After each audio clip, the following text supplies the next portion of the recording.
Hello ಅಂತ boss, ಬನ್ನಿ ಇವತ್ತು ಸೆಕೆಂಡ್ ಡೇ ಡ್ಯೂಟಿಗೆ ಹೇಗಿರುತ್ತೆ ನೋಡೋಣ. ಬ್ಯಾಗ್ ಮ್ಯಾತ್ ಹಾಕ್ಕೊಂಡು ಗಂಟು ಮುಟ್ಟ ಇಟ್ಕೊಂಡು ಹೋಗ್ಬೇಕು. ಇವಾಗ ವಾಟರ್ ಕ್ಯಾನ್ ಯೂಸ್ ಆಗುತ್ತೆ ನೀರು ಕುಡಿಯೋದು. ಇದೇ ನೋಡಿ ಡ್ರೈವರ್ಸು ಮತ್ತು ಕಂಡಕ್ಟರ್ ಇರೋ ಪಿ ಜಿ. ಇದೇ ನಮ್ಮ ಬಸ್ ಡಿಪೋ. ಇನ್ನು ಬೇಜಾನ್ ಟೈಮ್ ಐತೆ, ಊಟ ಮಾಡಿಕೊಡೋದು. ಊಟ ಏನೋ ಆಯಿತು, ಇವಾಗ ಒಂದು ಬೀಡ ತಿನ್ಕೊಂಡು ಬಸ್ ಹತ್ರ ಹೋಗೋದು. ಅಲ್ಲಿಂದ ಬಸ್ಸಿಗೆ ಬಸ್ಸಲ್ಲಿ ನೋಡಿದರೆ ಕಂಡಕ್ಟರ್ ಇನ್ನೂ ಬಂದಿರಲಿಲ್ಲ. ಅಲ್ಲಿಂದ ಗಾಡಿ ಮೂವ್ ಮಾಡ್ಕೊಂಡು ನಾವು ಹೊರಟಿದ್ದೆ ಸಿಲ್ಕ್ ಬೋರ್ಡ್ಗೆ.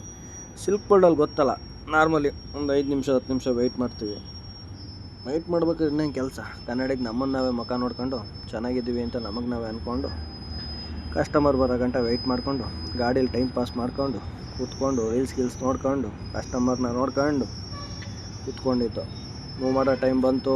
ನಾವು ಇಲ್ಲಿಂದ ಹೊರಟಿದ್ದೆ ITPL. ಫುಲ್ಲು ಜಾಮ್ ಆಗಿತ್ತು. ಏನು ಮಾಡೋದು, ಇದು ಡೈಲಿ ರೋಟೀನ್ ಅಲ್ವಾ, ಜಾಮು, ಟ್ರಾಫಿಕ್ಕು, ಸಿಗ್ನಲ್ಲು, ಏನು ಮಾಡೋಕ್ಕಾಗಲ್ಲ, ಇದೇ ನಮ್ಮ ಜೀವನ ಅಂದ್ಕೊಂಡು ಅಲ್ಲಿಂದ ನಾವು ಬಂದಿದ್ದೆ ಕಾಡುಗೋಡಿಗೆ. ಇದೇ ನೋಡಿ ಕಾಡುಗೋಡಿ ಬಸ್ ಸ್ಟಾಪು. ಸುಮಾರು ಜನ ನೋಡಿರ್ತೀರ ನೀವು, ಬಟ್ ಇನ್ನೂ ಈಗೀಗ ಡೆವಲಪ್ಮೆಂಟ್ ಮಾಡ್ತಾಯಿದ್ದಾರೆ. ಬಸ್ ಸ್ಟ್ಯಾಂಡು ತುಂಬ ಚಿಕ್ಕದಾಗೇ ಇದೆ ಕಾಡುಗೋಡಿ ಬಸ್ ಸ್ಟಾಪು. ಬಟ್ ಬಸ್ಗಳು ಎಲ್ಲಿಂದ ಎಲ್ಲಿಗೆ ಬೇಕಾದ್ರೂ ಹೋಗುತ್ತೆ. ಅಲ್ಲಿಂದ ಬಿಟ್ಟು ಬರೋ ಅಷ್ಟರಲ್ಲಿ ಸಂಜೆನೇ ಆಗೋಯ್ತು. ಬೆಂಗಳೂರಲ್ಲಿ ನಾವು ಹೊಡೆಯೋದೇ 2, 3, 4 ಟ್ರಿಪ್ ಹೊಡಿತೀವಿ ಅಷ್ಟೇ. 4 ಟ್ರಿಪ್ಪಿಗೆ 8 ಅವರ್ ಡ್ಯೂಟಿ ಮುಗಿದೋಗುತ್ತೆ. ಆಮೇಲೆ ಅಲ್ಲಿಂದ ಬಂದಿದ್ದೆ ನೋಡಿ ಬನಶಂಕರಿಗೆ. ಇದೇ ನೋಡಿ ಬನಶಂಕರಿ ಬಸ್ ಸ್ಟಾಪು. ಇಲ್ಲಿ ಹೆವಿ ಡೆವಲಪ್ಮೆಂಟ್ ಆಗೈತೆ, ಹೆವಿ ಗಾಡಿಗಳಿರ್ತವೆ. ಬಟ್ ಮಕ್ಕರಾಗೋಗ್ತೀವಿ, ಯಾವ ಗಾಡಿ ಎಲ್ಲಿ ನಿಲ್ಲಿಸ್ತೀವಿ ಅಂತ ನಮಗೆ ಒಂದೊಂದ್ಸಲ ಗೊತ್ತಾಗಲ್ಲ. ಅಷ್ಟೊಂದು ಗಾಡಿಗಳಿರ್ತವೆ, ಸೇಮ್ ಗಾಡಿಗಳು. ನಾವು ಬನಶಂಕರಿಯಿಂದ ಹೊರಟಿದ್ದು ಕಾಮಾಖ್ಯ. ನಮ್ಮದು 25 ಡಿಪೋ ನಂಬರ್.